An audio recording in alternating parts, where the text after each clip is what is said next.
Muy bien, hermanos y visitas. Nos encontramos muy cerca de la celebración de la Navidad y en la Biblia hay algunos nacimientos asombrosos y espectaculares, personas que nacieron de forma sobrenatural. Tenemos en el Antiguo Testamento el nacimiento de Isaac, para aquellos que aún no conocen esa historia. Él teniendo a sus padres, Abraham y Sara, estéril, ella hizo que Abraham se encontrara con el Señor y el Señor le dio una promesa que de Sara, siendo estéril y con avanzada edad, se iba a cumplir la promesa de traer un hijo a su descendencia. También tenemos el ejemplo de Rebeca. También era una mujer estéril y su esposo Isaac oró a Dios para que puedan tener hijos y el Señor hizo que tenga 2 hijos mellizos, Jacob y Esaú. Otro nacimiento milagroso tenemos en la vida de Samuel, que fue un hijo de Ana, quien era también estéril, pero ella oró fervientemente a Dios y Dios le concedió a Samuel. Y yendo ya al Nuevo Testamento tenemos el nacimiento de Juan el Bautista, su madre siendo estéril y de avanzada edad, tanto su padre como su madre, Dios cumple un propósito en ese matrimonio y trae a ese matrimonio la vida de Juan el Bautista. Estos relatos que nos relata la Biblia y otros más nacimientos fueron orquestados por Dios, ¿sí? Fueron hechos milagrosos. Sin embargo, ellos eran seres humanos comunes y corrientes y eran traídos a esta vida o a esta tierra de forma normal como todo hombre, como toda mujer. Ninguno de esos nacimientos fue tan extraordinario como el que vamos a ver en esta mañana en el Evangelio de Mateo. Este nacimiento sobrepasa todo nacimiento sobrenatural y milagroso que podemos ver en la palabra.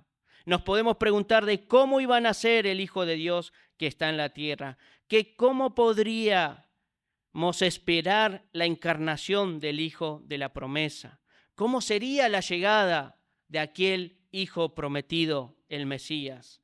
Esperaríamos que su nacimiento fuera único, que esa encarnación no se repita en ningún otro ser humano. Ese nacimiento iba a ser totalmente extraordinario y maravilloso comparado a otros nacimientos. Algo extraordinario y maravilloso que nadie había podido ver y no podían comprender. El mundo estaba preparado para tal acontecimiento. El Imperio Romano controlaba militarmente el mundo, los griegos habían provisto un idioma que se hablaba en todas partes, el sistema filosófico y las religiones habían fracasado. Moralmente la sociedad y la civilización atravesaban por un periodo terrible de decadencia, pero Dios preparó el tiempo preciso para dar luz a este mundo y resplandecer en medio de esas tinieblas. El Hijo de Dios venía a este mundo, la segunda persona de la Trinidad se hacía hombre para que habite entre nosotros. El Dios de milagros hizo una obra sobrenatural en un matrimonio joven, utilizando como instrumentos para el nacimiento de su Hijo amado. Y esto es lo que el Evangelio nos va a relatar en estos versículos. Acompáñenme, por favor, a ver el primer versículo de Mateo capítulo 1, versículo 18. Nos dice: el nacimiento de Jesucristo fue así, estando desposada María, su madre, con José, antes que se juntase, se halló que había concebido del Espíritu Santo. El título del sermón de esta mañana es La llegada del Salvador prometido. Y esto es lo que vamos a ver en lo que resta de estos versículos del capítulo 1, ¿sí? el primer punto que vamos a ver de la llegada del Salvador prometido fue que fue anunciado y cumplido. El primer punto, dijimos, fue anunciado y fue cumplido, y esto lo podemos ver del versículo 18 al 25. Pero citémonos en el contexto de lo que está aconteciendo en ese capítulo. El evangelista Mateo nos marca tanto la humanidad y la deidad de Jesús. El saber, hermanos, sobre la encarnación de Cristo es fundamental para la vida cristiana. Es el cimiento de la teología cristiana, la encarnación de Cristo, el nacimiento virginal. Todos deben dar a conocer y todos deben abrazar esa teología. Mateo va a comenzar hablando en este capítulo acerca de la genealogía de Jesús, para enfatizar así y enumerando 17 versículos la descendencia humana, para enfatizar que la llegada del Mesías prometido había venido a esta tierra. Él relata por distintas generaciones de cómo aconteció el nacimiento del Mesías en esta familia de José y María. Ahora leamos nuevamente ese pasaje. Mateo 1:18 nos dice que el nacimiento de Jesucristo fue así. Lo que hace el autor es un paralelo al versículo 1, ¿sí?, de este evangelio. Porque la palabra nacimiento en el griego es lo mismo que la palabra genealogía. O sea que básicamente Mateo está diciendo la genealogía de Jesucristo fue así, o el nacimiento de Jesucristo fue así. Pero hace un paralelo el autor, porque él lo que quiere es marcar en los primeros 17 versículos acerca del nacimiento terrenal desde Abraham hasta José. Pero ahora en el versículo 18 dice que no queda ahí.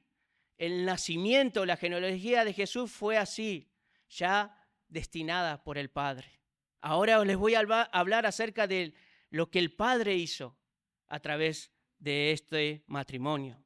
Y dice, estando desposada María, su madre, con José, antes que se juntase, se halló que había concebido del Espíritu Santo. Y esto nos marca de cómo la Biblia nos marca que esta unión que estos hombres, que este hombre y esta mujer había concretado, ¿sí?, es que María estaba comprometida con el matrimonio con José, y la ceremonia de bodas, el hecho de vivir juntos, no había llegado aún. El compromiso matrimonial en ese tiempo para los judíos de esa época era un compromiso legal, ¿sí? Era un compromiso serio y comprometedor. No era como el compromiso moderno de hoy en día, ¿sí? Primero, los matrimonios solían ser arreglados por los padres. Usualmente los padres escogían esposa o esposo para su hijo o hija. Los padres llegaban a un acuerdo de celebrar un contrato legal, ¿sí? El novio o la novia se juraban fidelidad mutuamente en presencia de testigos. Esto es lo que pasó con María y José, ¿sí? Y ante la ley judía, esa pareja ya era un matrimonio. Ambas partes ya estaban comprometidas o desposadas. Así es lo que nos aclara en el versículo 1:19 en el momento de llamar a José como esposo de María. Y en el versículo 1:20 de ahí del Evangelio de Mateo dice, no temas recibir a María, tu mujer. Ellos ya ante la ley judía ya estaban comprometidos, ya estaban desposados, pero la pareja comprometida no vivía juntos aún. Cada uno vivía con sus respectivos padres. La ceremonia del casamiento aún no se había concretado, sino después de aproximadamente un año, que es lo que se esperaba. Después de concretar la boda, ellos podían cumplir con todos los beneficios y obligaciones del matrimonio.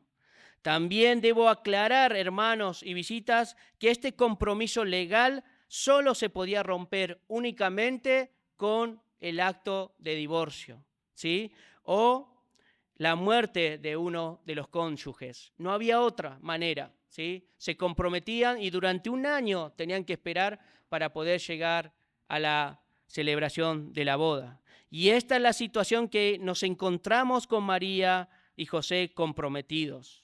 Por eso aclara el autor que antes que se juntasen, o sea, antes que se consumara el matrimonio, de estar juntos como marido y mujer, María descubrió que estaba embarazada por el Espíritu Santo y tanto María como José no podían comprender cómo había sucedido esto. Para explicar a este matrimonio lo que pasó, Dios envió a sus ángeles para dar a conocer tanto a María como a José lo que había pasado. Acompáñenme, por favor, al Evangelio de Lucas, capítulo 1. Ahí con sus Biblias. Lucas, capítulo 1, versículo 26 al 35 vamos a leer y vamos a comprender lo que este relato nos está marcando.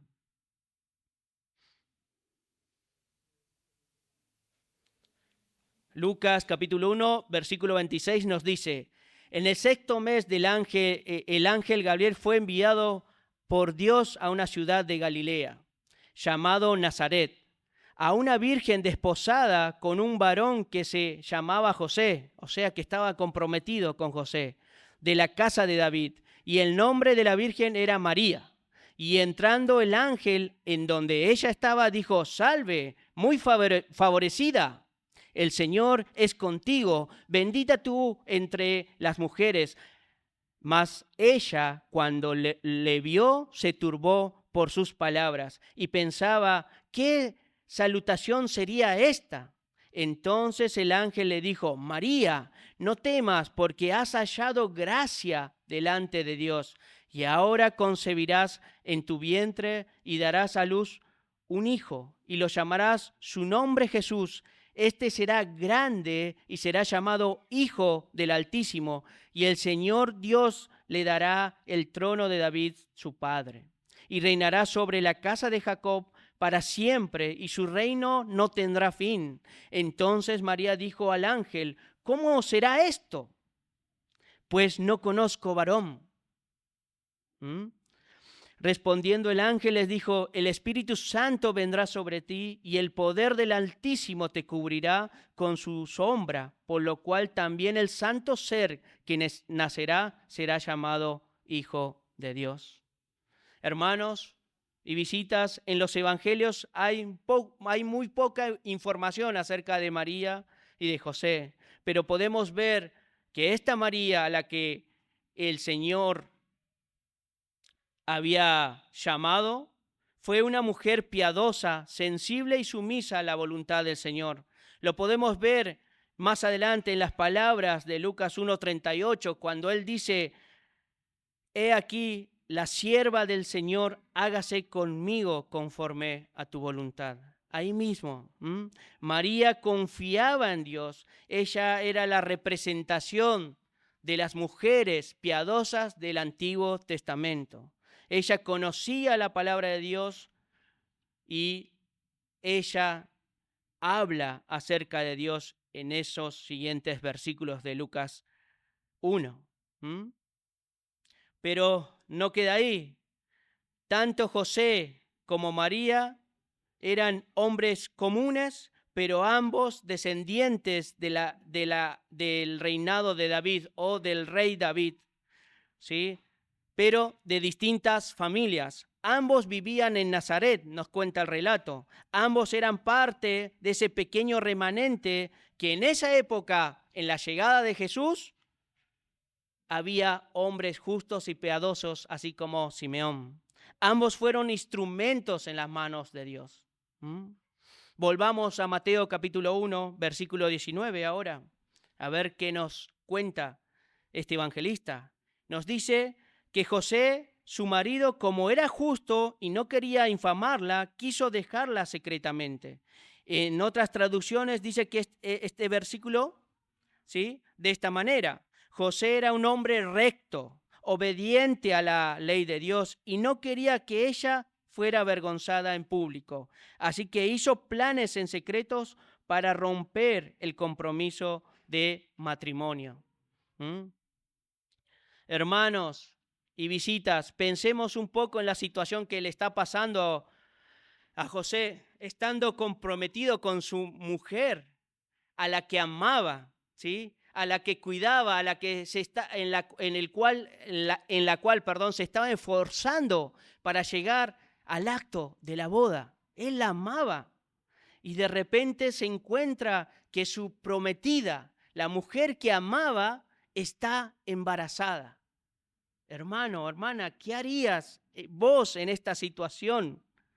Que el hombre o la mujer que amas, ¿sí?, tu prometido, ¿sí?, al parecer te ha traicionado, al parecer te ha engañado.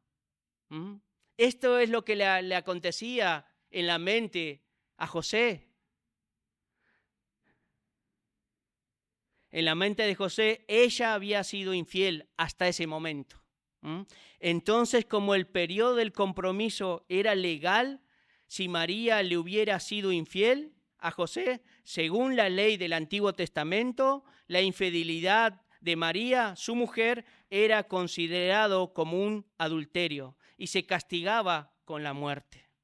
Entonces José, estando en este dilema con su futura esposa, hace esto. Secretamente está pensando en dejarla. Está pensando en ella. Podemos ver algo en este versículo acerca del carácter de José. José, dice la Escritura en ese versículo, que era un hombre justo. Entonces podemos hacernos la pregunta, ¿qué significa ser un hombre, una mujer justa? ¿Sí? ¿Quiere decir que este hombre era perfecto? ¿Quiere decir que este hombre era sin pecado? No, hermanos, no quiere decir eso. El hombre justo significa que era un hombre piadoso, que él era temeroso de Dios y conocedor de la palabra. Él era la representación de los hombres que confiaban en el Señor del Antiguo Testamento. José era esa representación de los hombres piadosos del Antiguo Testamento, de aquellos que confiaron en el Señor. Hermanos, a veces pensamos que la justicia en nuestra sociedad es algo rígido y severo. A veces se nos pasa por la mente, como ser duro contra otras personas. Eso es justicia para la sociedad y a veces para nuestra mente. Sin embargo, la justicia que marca la Biblia no es así. José no quiso ser cruel con ella, no quiso ser duro, no quiso que a María le apedrearan y que ella pasara vergüenza públicamente.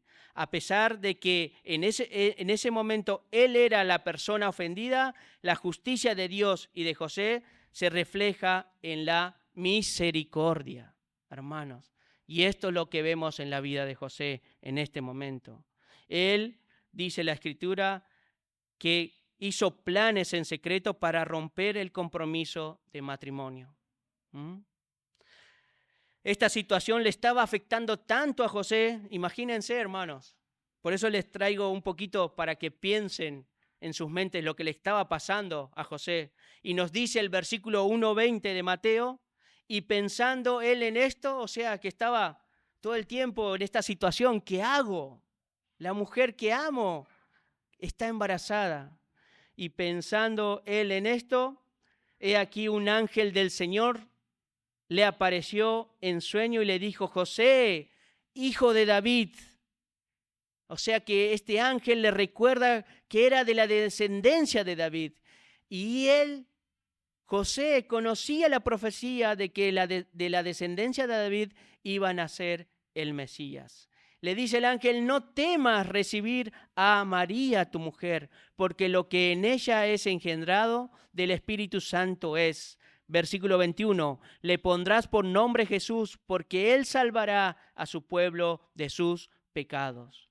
El nombre de Jesús es una forma griega del nombre hebreo que se conoce como Josué o Joshua o Yeshua en el Antiguo Testamento. Tiene el mismo significado la palabra Jesús.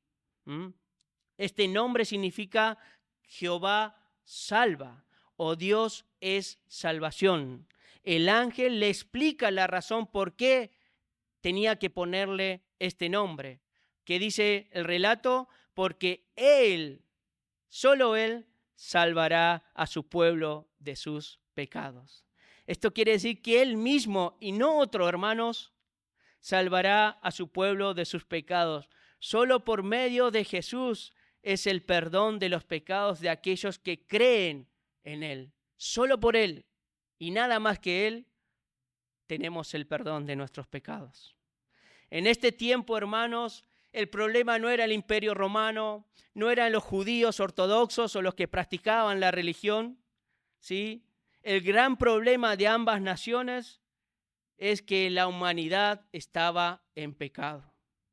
Tanto en la época de esa ciudad, de ese entorno, y tanto en nuestra actualidad. El problema de toda la humanidad es el pecado. Y Jesús venía a remediar eso. La salvación provista por Jehová fue que su Hijo amado se encarnó en esta tierra y luego se presentó como un sacrificio vivo mediante su muerte en la cruz. Y todos los que creen en Jesús y en su nacimiento y en su muerte y en su resurrección, sus pecados serán perdonados y serán parte del pueblo de Dios. Esto nos afirma Juan 1, 11 al 12, cuando nos dice que a los suyos vino y los suyos no le recibieron. Mas todos los que le recibieron, a los que creen en su nombre, hermanos y visitas, les dio potestad de ser hechos hijos de Dios. Gloria al Señor por esto, que nos hace partícipes, aquellos que creen en su nombre. Y en los versículos del Evangelio de Mateo 1, 22 y 23, el evangelista nos va a registrar la primera profecía de una larga profecía que este autor nos relatará, ¿sí?, en este Evangelio. Jesús es el Mesías esperado, es lo que quiere enfatizar el evangelista Mateo. Leamos, por favor, Mateo 1:22.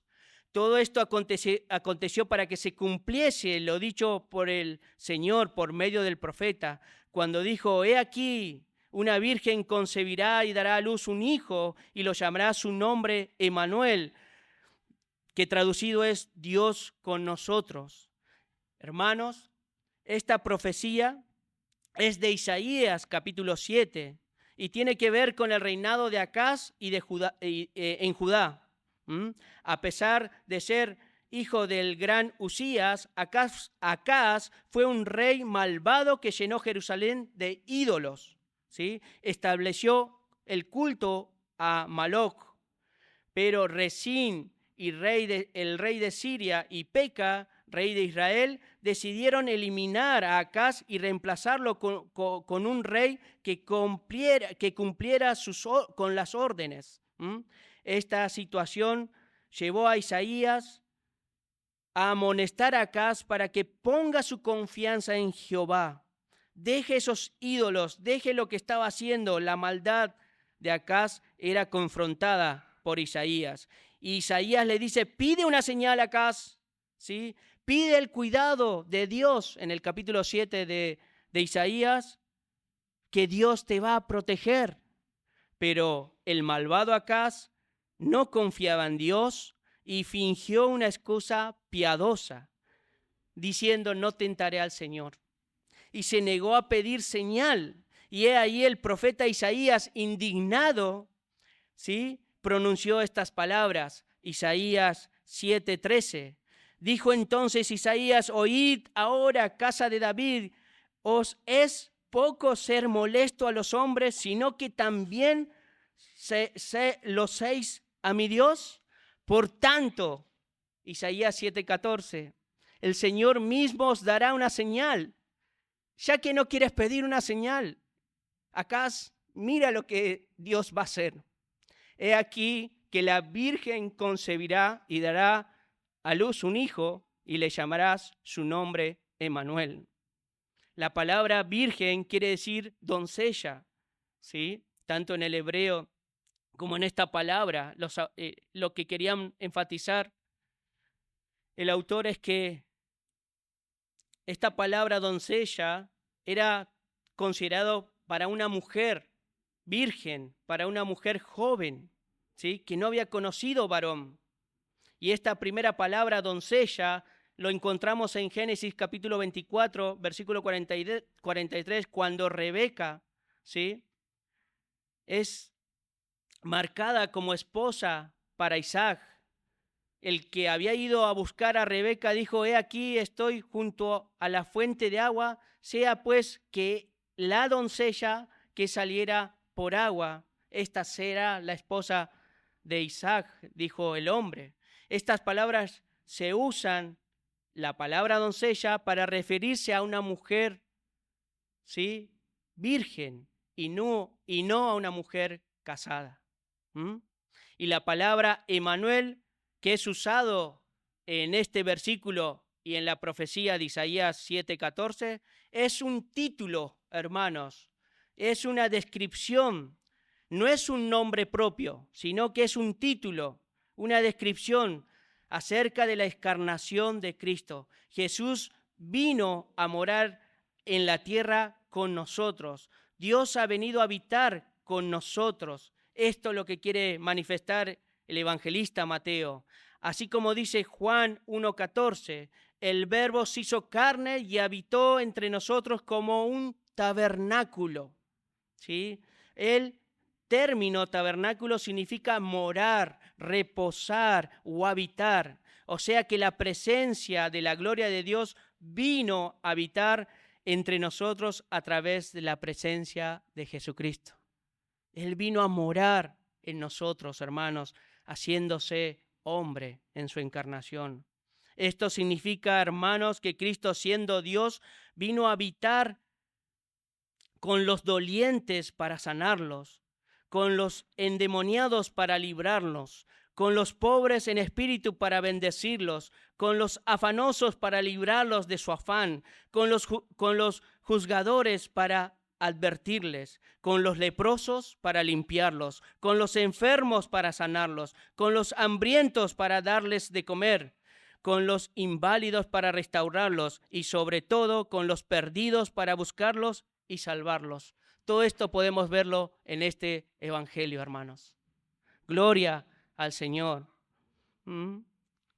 Sigamos, hermanos. Acompáñenme a Mateo capítulo 1, versículo 24 y 25. Nos dice esto: y despertando José en sueño, hizo como el ángel del Señor le había mandado, y recibió a su mujer, pero no la conoció, o sea que no estuvieron juntos como marido y mujer, hasta que dio a luz a su hijo primogénito, y lo puso por nombre Jesús. En este capítulo incluye y podemos ver cómo José exactamente cumple lo que el ángel le había ordenado. José nos muestra un acto de sumisión, una obediencia a las cosas de Dios.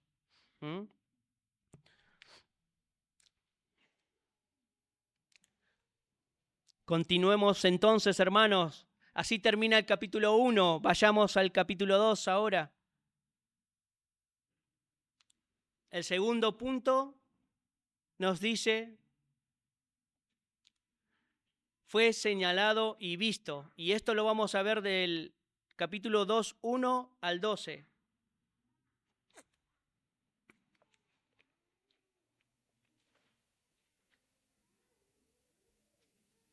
Entonces, como dijimos, el título es la llegada del Salvador prometido, que fue señalado y visto.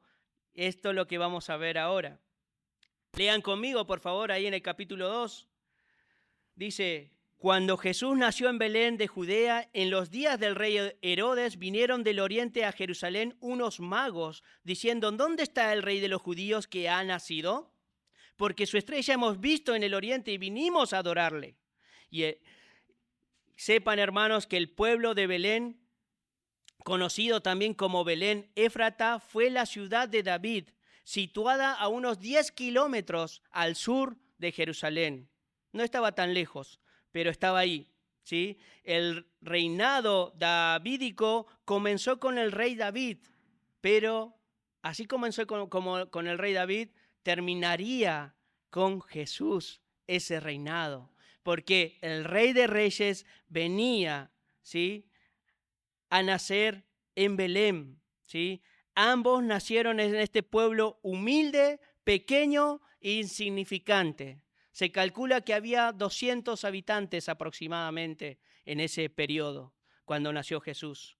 En este capítulo nos habla, ¿sí?, acerca de que llegaron a Jerusalén unos magos y unos sabios. Esto es lo que leemos en este versículo. Estos hombres se dedicaban al estudio de la astrología y la medicina y las ciencias naturales. Estos hombres, o sea, estos magos o sabios, eran hombres importantes y conocidos para esa época. Pensemos esto, hermanos, no cualquiera se podía presentar al rey Herodes. No cualquiera, y estos hombres se presentaron y le dijeron estas palabras. Estos sabios decidieron hacer un largo y dificultoso viaje de más de 1.600 kilómetros desde Persia a Jerusalén. Aproximadamente, hermanos, es como ir de acá de Puerto Madryn a Santiago del Estero. Pero piensen en esto, hermanos. Ellos viajaron a lomo de camello, que era el transporte que en ese tiempo, en esa región, utilizaban. O sea que tardaron muchos días para llegar a Jerusalén. Entonces podemos ver lo que Herodes dice cuando se entera de lo que le dijeron los magos. ¿Dónde está el rey de los judíos? Perdón, los magos le dijeron esto. ¿Dónde está el rey de los judíos que ha nacido? Porque su estrella hemos visto en el oriente y vinimos a adorarle. Estos hombres se enteraron del nacimiento de Jesús y vinieron a tributarle adoración. Ellos habían visto la estrella en el oriente. La palabra estrella en griego quiere decir a cualquier objeto de gran brillantez o cualquier objeto que brilla mucho. Ellos habían visto esta estrella, ¿sí? Y ellos sabían a qué representaba esa estrella. Por eso vinieron a Jerusalén presentándose al rey Herodes. Ahora mismo, hermanos, no podemos perder de vista el significado teológico de la visita de estos magos. Aunque ellos no eran judíos, vinieron a adorar al rey de los judíos. Este rey no era solamente el rey de Israel, él nació para ser el rey del mundo entero. Este niño que nació para ser adorado por estos hombres, no solo terminaría esa adoración ahí, sino que ellos iniciaron lo que iba a acontecer, la adoración hacia Cristo por todas las naciones. Porque así dice la palabra, que todo pueblo y toda tribu y toda lengua y toda nación confesará que Jesús es el Señor. Nadie puede negar, hermanos, que toda lengua confesará y toda rodilla se doblará ante la presencia del Señor. Y dirán, Jesucristo es el Señor. Miremos ahora sí la reacción de Herodes y el pueblo al escuchar estas palabras de los magos. Y nos dice, oyendo esto, el rey Herodes se turbó. Estoy leyendo Mateo capítulo 2, versículo 3. Y toda Jerusalén con él. Para entender estas palabras y la situación que estaba pasando, conozcamos un poco más acerca de la vida de Herodes, para tener esta comprensión de lo que estaba pasando en el corazón de Herodes. Imagínense, Herodes era conocido como Herodes el Grande por las imponentes construcciones que llegó a construir. Él construyó palacios, fortalezas militares, teatros, templos, estadios, de todo construyó. Por eso era conocido como Herodes el Grande. No solo eso, el Imperio Romano había reconocido a Herodes el Grande como el rey de los judíos. porque gobernaba en esa región. Esto generó un malestar a los que habitaban en esa zona. Para ganarse, Herodes, el corazón de los judíos, mandó a construir el templo, ¿sí?, en Jerusalén, y no solo eso, sino que se casó con una judía llamada Marianne, ¿sí?, o Mariana, que era descendiente de la última familia que había gobernado en Israel ante el dominio del imperio antes que el imperio romano gobernara. Esta mujer tenía descendencia real. Herodes nunca dejó de tener terror y preocupación que ocupara alguien su trono. Y con el paso de los años, él se hizo más paranoico y cruel, ¿sí? Y como la familia de su esposa descendía de una familia real, pensó que estos podían aspirar al reinado y se encargó de matar uno por uno, el rey Herodes, a la familia de su esposa. Empezó con sus familiares, su hermano, su madre y demás, y luego mató a su misma esposa, Mariamne, y a 3 hijos que tuvo con ella, porque tenía sangre real, decía Herodes. Su crueldad era notoria en todo Israel y en todos lados donde se hablaba de Herodes. Él mandó a matar a 46 miembros del Sanedrín en ese tiempo. ¿Y saben lo que decía Augusto César de él? Él decía que era más seguro ser cerdo de Herodes que ser su hijo. Era más seguro ser el cerdo de Herodes que ser su hijo, porque aquel que él veía como futuro gobernador o aquel que procuraba su reinado donde él reinaba, él mandaba a matar. Ahora, hermanos, esta información nos lleva a imaginarnos de cómo estaba el corazón y qué pasaba por la cabeza de Herodes al enterarse que unos magos, unos sabios, vienen a su presencia y le dicen: ¿dónde está el rey de los judíos? Porque vinimos a adorarle. Por eso dice que se turbó toda Jerusalén con él, porque esta ciudad sabía lo que podía hacer Herodes al saber estas palabras de los magos, ¿sí? ¿Y qué es lo que él podía hacer? Tremenda masacre que luego veremos. Herodes está preocupado y tiene interés de saber dónde era el lugar y de su nacimiento. Por eso nos dice versículo 4 del capítulo 2, convocados todos los principales sacerdotes y los escribas del pueblo, les preguntó dónde había de nacer el Cristo. Ellos le dijeron: en Belén de Judea, porque ahí está escrito por el profeta: y tú, Belén, de la tierra de Judá, no eres la más pequeña entre los príncipes de Judá, porque de ti saldrá un guiador o un gobernante, dicen otras traducciones, que apacentará o que pastoreará o regirá a mi pueblo Israel. Miqueas profetizó 700 años antes de Cristo esta profecía. Esta profecía está en Miqueas 5:2.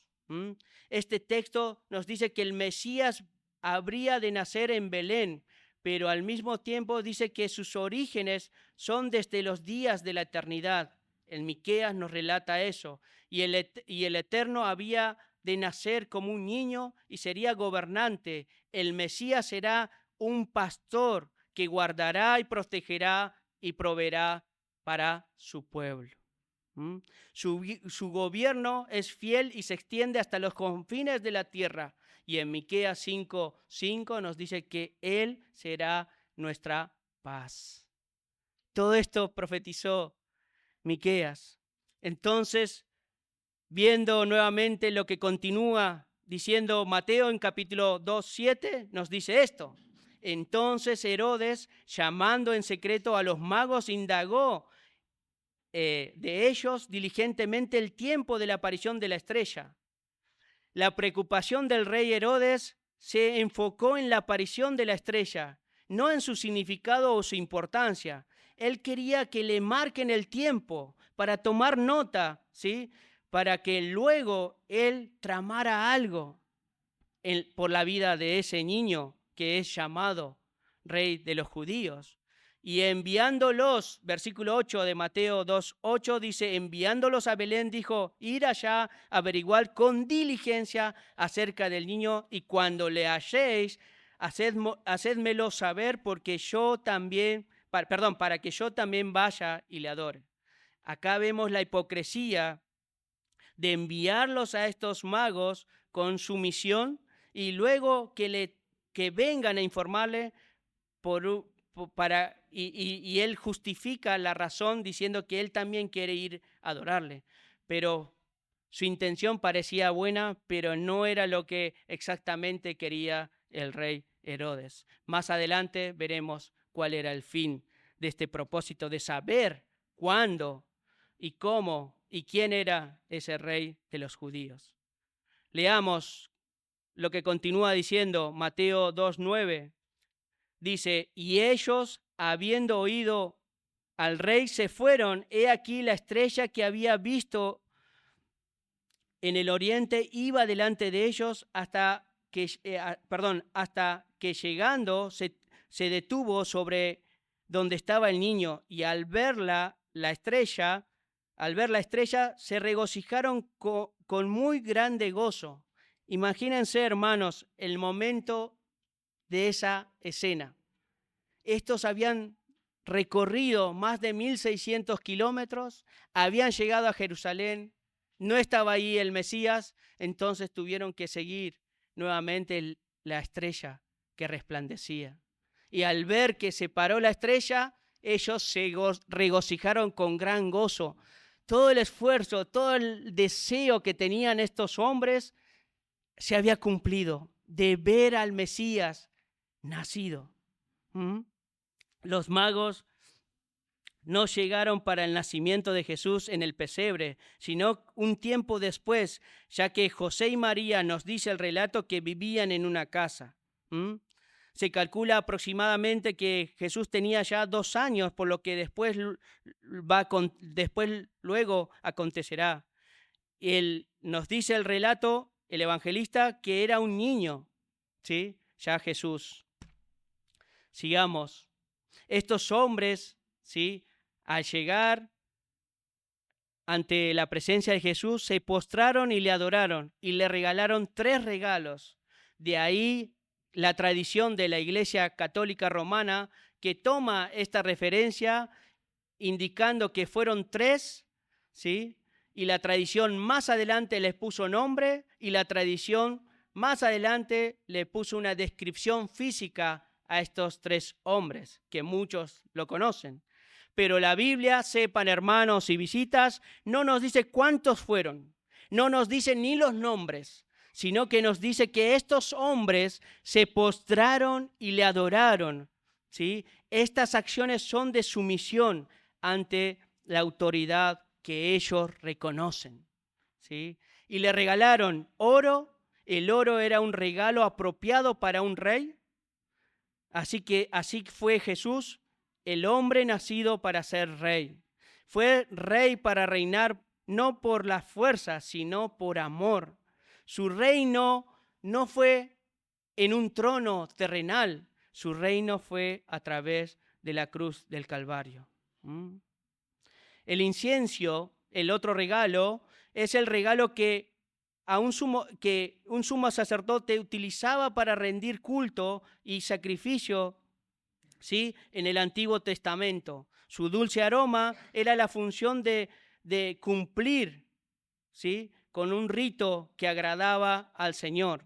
Y la función de un sacerdote es abrir el camino a los hombres hacia Dios. Y así fue Jesús, abrió el camino hacia Dios. El tercer regalo es la mirra, ¿sí? Es el regalo para uno que ha de morir. La mirra se usaba para embalsamar los cuerpos de los muertos. Jesús vino al mundo para morir por aquellos que creen en Él. Un pastor dijo, el oro para el rey, el incienso para un sacerdote, la mirra para uno que había de morir. estos regalos de los magos fueron entregados a los pies de la cuna de aquel niño, Jesús. Sigamos, hermanos, llegamos al tercer punto que nos habla acerca de las profecías. El tercer punto es, como dijimos, la llegada del Salvador prometido. Tercer punto, fue profetizado y cumplido.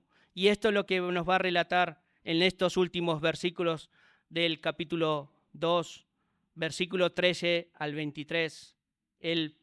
La llegada del Salvador prometido fue profetizado y cumplido. Y leamos, hermanos, 2:13. Nos dice el evangelista Mateo: después que partieron ellos, he aquí un ángel del Señor apareció en sueño a José y le dijo: levántate y toma al niño y a su madre y huye a Egipto y permanece allá hasta que yo te diga, porque acontecerá que Herodes buscará al niño para matarlo. Y él despertando tomó de noche al niño y a su madre y se fue a Egipto y estuvo allá hasta la muerte de Herodes, para que se cumpliese lo que dijo el Señor por medio del profeta cuando dijo: de Egipto llamé a mi hijo. La frontera de Egipto estaba fuera de la jurisdicción del rey Herodes. Sería un lugar seguro donde Jesús y su familia podían pasar. Esta profecía que nos relata está en Oseas 11:1. Esta profecía se dio para hablar de Israel como hijos, siendo llamados desde Egipto en el Éxodo. Esa representación fue algo que iba a acontecer con el Hijo de Dios en el futuro, donde Jesús fue rescatado y librado de todo mal.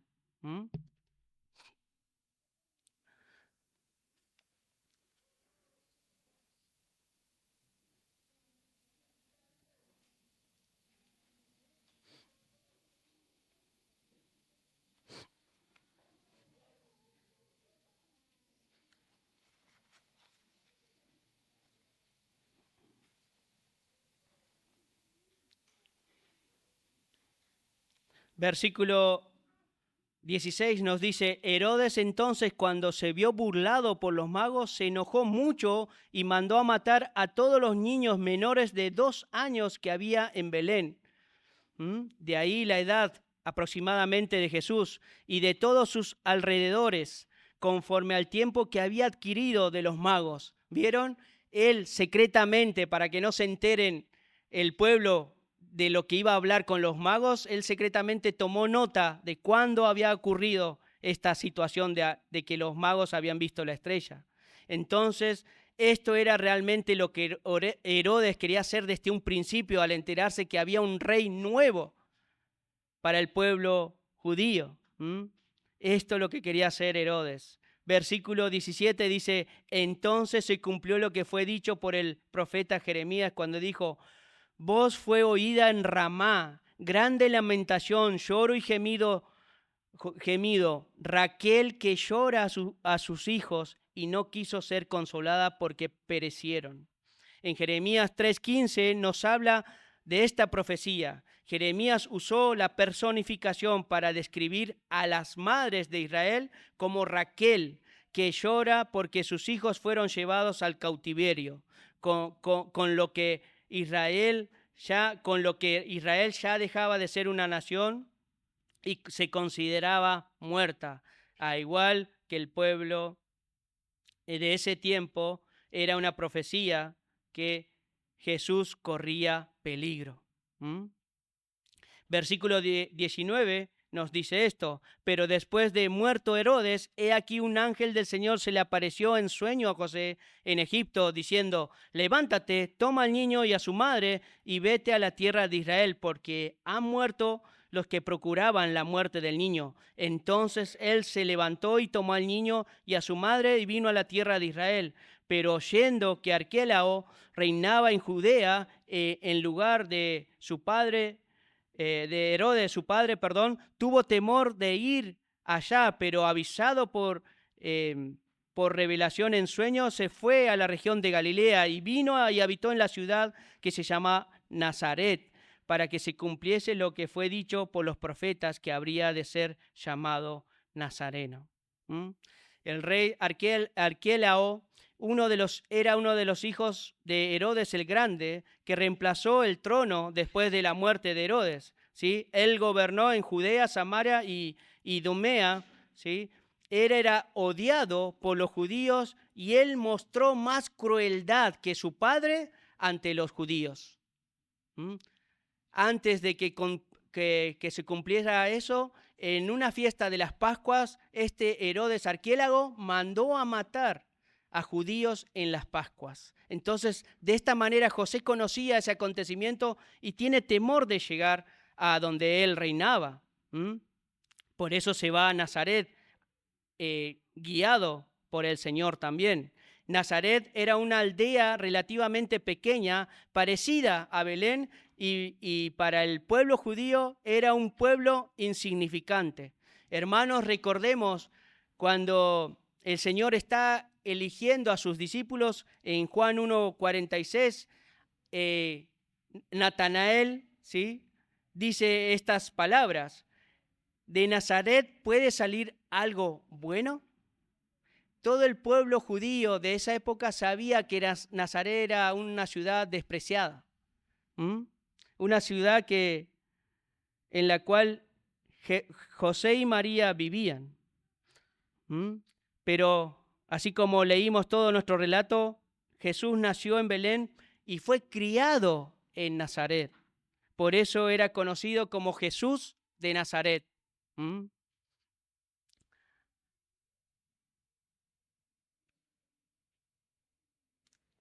Hermanos y visitas, en estas últimas palabras hay dos cosas que debemos aprender de lo que Mateo quiere manifestar. Hay dos aspectos que quiere marcar acerca de esta última profecía, ¿sí? Los teólogos marcan dos especificaciones, ¿sí? Por un lado, que esta profecía no es específica en el Antiguo Testamento, sino que habla de los profetas en forma plural. ¿Qué dice ahí nuestro relato? Leamos, versículo 23. Y vino y en revelación en sueño y se fue a la región de Galilea y vino y habitó en la ciudad llamada Nazaret, para que se cumpliese lo que fue dicho por los profetas, que había de ser llamado Nazaret. Por eso los teólogos dicen que hay dos perspectivas que podemos ver. Uno, que la profecía es en general con respecto a la llegada del Mesías, que él sería humillado y despreciado y menospreciado. Y esto lo podemos ver en distintos pasajes del Antiguo Testamento. Y por eso es comparable con el desprecio a la aldea de Nazaret en la época de Jesús. Eso es una perspectiva, que este Mesías fue profetizado por distintos hombres del Antiguo Testamento que sería despreciado.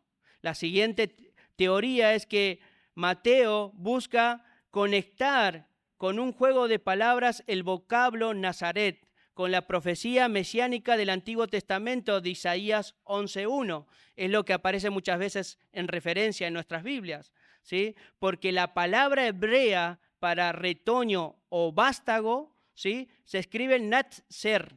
Es muy parecido a la palabra Nazaret. Es la misma que da el nombre a la ciudad de Nazaret. Así que también podemos decir que Jesús es el vástago que proviene de Nazaret, conectando su deidad mesiánica en su lugar de crianza. Entonces, por un lado, que fue profetizado este desprecio a nivel general por los profetas, y por otro lado podemos ver en Isaías 11:1 que este juego de palabras hace alusión a Nazaret, el pueblo donde la crianza de Jesús iba a ser. Hermanos, el tema del nacimiento de Jesús en la Biblia es un evento sorprendente desde su nacimiento. desde su milagro, de lo que aconteció. No es un evento aislado, sino un cumplimiento de un plan de redención que abarca desde la creación hasta la eternidad futura. En Génesis 3:15, hermanos, podemos ver que la promesa del nacimiento de Jesús comienza en ese periodo, en el Edén, mediante, ¿sí?,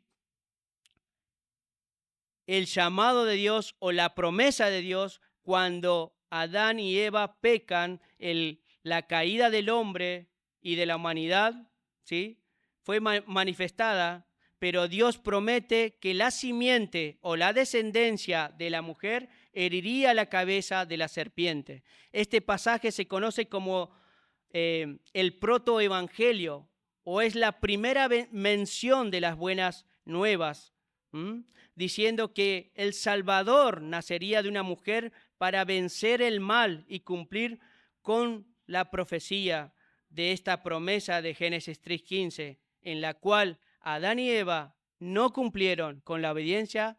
El que iba a nacer de la simiente, aquel descendiente de la mujer, ¿sí?, iba a cumplir perfectamente las obligaciones del Señor. Iba a ser completamente obediente a la voluntad de Dios. ¿Y qué podemos decir de los profetas? Los profetas, hermanos, a lo largo del Antiguo Testamento anunciaron de esta promesa. También podemos ver en la vida de Abraham, en la cual Dios le dijo que su descendencia iban a bendecir todas las naciones. Se profetizó de esta promesa a través de Isaías, Miqueas, todo lo que pasajes que vimos y otras profecías, y Isaías profetizó cómo iba a ser el Mesías, siendo Dios fuerte, príncipe de paz y que establecería su reino. Y ese reino venía también a través del rey David. Los evangelios vemos la encarnación. Vemos que el apóstol Pablo a los Gálatas les dice en Gálatas 4:4 y afirma que cuando vino el cumplimiento del tiempo, Dios envió a su Hijo nacido de mujer. Todo esto se estaba cumpliendo, hermanos, con la llegada de Jesús, desde Génesis al Nuevo Testamento. Y en Apocalipsis nos dice que Jesús es el alfa y la omega, el principio y fin. Y esto se conecta con todo el aspecto físico y de la existencia eterna de Dios, siendo Jesús completamente Dios y completamente hombre. El niño nacido en Belén es el mismo Dios que creó el mundo quien conducirá a su pueblo. Porque no hay otro nombre dado a los hombres en el cual podemos ser salvos, hermanos. El que cree en el nacimiento, el que cree en la muerte, el que cree en la resurrección de Cristo, Dios le otorga salvación. Él reinará y pastoreará hasta su presencia, que es la nueva Jerusalén. Esto lo podemos ver en Apocalipsis, donde Dios habitará con su pueblo. Dios estará con nosotros. Nosotros estaremos con Dios en su presencia. Hermanos, la encarnación de Cristo está de Génesis a Apocalipsis, y esto es lo que quiere manifestar el evangelista Mateo, dando lugar a que el cumplimiento ha llegado. El Mesías está con nosotros.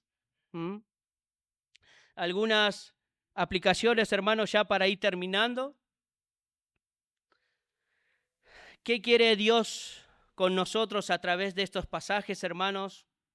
Podemos ver una vida en obediencia y sumisión a la palabra de Dios, tanto en la vida de María, en la vida de José. Ellos, cada vez que el ángel les marcaba algo, ellos obedecían. No buscaban algo para hacer por sus propios méritos, sino que obedecían. Y José es el ejemplo de misericordia y perdón. Hermanos, reflexionemos, cuando algo te está pasando o te sobrepasa, cualquier situación que te supera o que parece algo injusto, ¿sí?, o algo que te hayan ofendido, debemos recurrir a Dios, esperar en Él. José no tomó iniciativa de hacer algo con María, sino que pensó, buscó ayuda del Señor, y el Señor le reveló lo que había acontecido en la vida de María, en su vientre. Debemos esperar en Dios, buscar de Él, ¿sí? Y actuar con justo juicio bíblicamente. Es Jesús el que está con nosotros, y Él prometió, hermanos, en Mateo 28, versículo 20, que Él estaría con nosotros hasta el fin del mundo. Él es nuestro Emmanuel. Debemos descansar en Él, confiar en Él, pese a las situaciones que nos puede pasar. Número 2, hermano, hermana, recuerda que ya el Señor te ha nacido en tu vida. Cristo vino a vivir con vos en tu vida, ¿sí? Ya tienes a tu Salvador, tus pecados han sido perdonados a través de la persona de Cristo. Ahora Él reina en tu vida. Sigue el ejemplo de los magos hacia Jesús, postrando tu corazón, postrando tu mente, rindiéndole adoración todos los días de tu vida en esta tierra. Ora a Dios y pídele pasión por Jesús en tus tiempos de oración. Necesita Él ser reverenciado con tu vida, hermano, hermana. No desvíes tu mirada y gózate en el Señor que vino a pastorear y a guiar tu vida. Agradezcamos, hermanos, en esta Navidad a nuestro Dios porque ha enviado al Salvador prometido. Y no solo que ha enviado, sino que vino a morar en tu vida, en tu hogar. Está Cristo. Y debes dar a conocer sus maravillas, su palabra. Y querido amigo, joven, niño, adulto que estás en esta mañana escuchando estas palabras, también quiero decirte, así como el rey Herodes rechazó a Jesús, tú estás rechazando en estos días al Salvador de tu vida. No quieres que Él gobierne en tu vida. ¿Recuerdan la parábola de unos hombres que dijeron, no queremos que este reine sobre nosotros? Eso es lo que estás diciendo con tu corazón al rechazar a Cristo. Cristo se hizo hombre para morir por tus pecados. Y quieres seguir tu propia vida y no quieres darle lugar a Jesús en tu vida. Estás actuando como el rey Herodes. Para los que estamos en Cristo, esto, amigo, amiga, joven, niño, sepan, nos entristece. Porque estás rechazando el único medio de salvación. Estás rechazando así como Herodes. Jesús dijo, el que no está conmigo está contra mí. Amigo, amiga, quizás pienses, bueno, esta semana se viene otra Navidad más, pero te digo, amigo, amiga, que vas a pasar otra Navidad sin Cristo en tu vida. Cree en el Señor Jesús y arrepiéntete de tus pecados y tendrás el privilegio de ser llamado hijo de Dios, no por tus méritos, sino por lo que Él vino a salvarte. Confía en Cristo, niño, joven, adulto. Entrega tu vida al Señor. Él te hará nacer de nuevo. Él hará que tú le adores en espíritu y en verdad, como estos magos del Oriente. Y por último, hermanos, en estos relatos y en otros nos hablan en los evangelios acerca del nacimiento de Jesús. No solo este relato, sino otros. Vemos que siempre en el nacimiento de Jesús y durante su nacimiento hubo un remanente que temía al Señor, que buscaba la voluntad de Dios, vivían una vida justa. Hay varias personas, hombres y mujeres. Dios siempre tuvo un remanente desde el Antiguo Testamento al Nuevo Testamento. Pero por otro lado están los Herodes, por otro lado están aquellos que lo acompañaban, ¿sí?, con sus necios corazones, disfrutando de su naturaleza pecaminosa, Así será en esta celebración de la Navidad de este 24 de diciembre, hermanos. En varios lugares habrá personas, habrá un remanente, ¿sí? Rindiendo adoración, rindiendo culto al Salvador que nos ha nacido y testificando de ese nacimiento milagroso y orquestado por Dios. Fue algo sorprendente, no fue como todos los nacimientos. Imagínense, una mujer necesitaba de un hombre para tener hijos. Dios hizo algo sobrenatural en la vida de María, hizo que naciera su hijo. No necesitó un hombre, no necesitó un hombre. Vayan y cuenten, hermanos, en esta Navidad. El mundo y la sociedad han inventado tantas cosas para quitar a Jesús de la Navidad. Quieren desechar a Jesús de la celebración de la Navidad, ya sea por las costumbres o tradiciones que podamos ver en nuestro alrededor. Lo vemos, cosas que inventaron los hombres para sacar a Jesús de lado y que quede a un costado, y no en la celebración de la Navidad en esencial. Hermanos, cuida tu corazón y sé sabio de cómo celebras el nacimiento de tu Señor y Salvador Jesucristo. Si sacas a Cristo de la Navidad, ya no tienes Navidad, tienes otra cosa. Sin Jesús no hay Navidad, hermano. Si sacamos a Jesús de la historia, no existe la Navidad, no existe esa primera Navidad, ese nacimiento. Digamos, hermanos, a nuestros seres queridos y amigos que Jesús es la Navidad. Solo en Él hay perdón de nuestros pecados, porque Él es el Salvador. Atesora esta gran verdad, porque ha de haber un día en el cual dice el apóstol Pablo que lo veremos cara a cara tal como Él es. Así como lo vieron estos magos, así como María y José tuvieron el privilegio de ser usados por Dios. Y en la primera carta de Juan, capítulo 3, 1 al 2, dice esto, hermanos, y con esto finalizo. Mirad cuál amor nos ha dado el Padre para que seamos llamados hijos de Dios. Por esto el mundo no nos conoce, porque no le conoció a Él. Amados, ahora somos hijos de Dios y aún no se ha manifestado lo que hemos de ser, pero sabemos que cuando Él se manifieste seremos semejantes a Él, porque le veremos tal como Él es. Glorioso ese día, hermanos. Mientras tanto, sigámonos manteniéndose en fe, estimulándonos unos a otros a seguir las pisadas de Cristo.